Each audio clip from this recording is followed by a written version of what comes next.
Saman fitnah vaksin. KJ menang. Ustaz Abu Syafiq diarah bayar RM2.50 juta. Sebelum kita melangkah jauh, yang belum lagi subscriber, apa kata anda subscriber dan tekan butang loceng untuk notifikasi video selanjutnya? Mahkamah Tinggi di sini hari ini memerintahkan pendakwah bebas.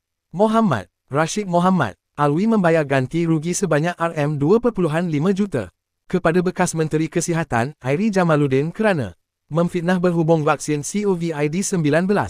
Hakim Datuk Raja Ahmad Mohzanuddin Shah Raja Mohzan memutuskan demikian selepas membenarkan saman fitnah.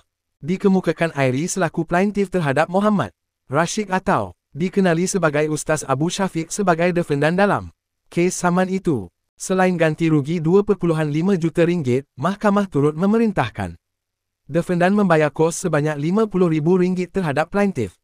Airi mengambil tindakan undang-undang pada 2022 dengan mendakwa Muhammad Rashid menyebarkan dakwaan palsu. Kononnya beliau mengelirukan orang ramai mengenai status vaksinasi dirinya.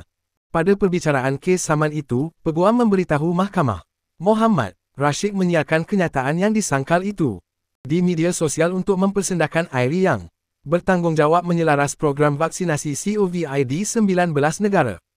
Menurut peguam itu, pendakwah tersebut merujuk Airi secara langsung dalam kenyataannya termasuk memetik akaun media sosialnya. Abdul Rashid berkata, pendakwah itu tidak menyesal, malah memohon maaf secara sinis kepada Airi selepas dokumen mahkamah disampaikan kepadanya. Airi dalam tuntutan saman itu mendakwa kenyataan Muhammad Rashid menjejaskan usaha kerajaan membendung COVID-19.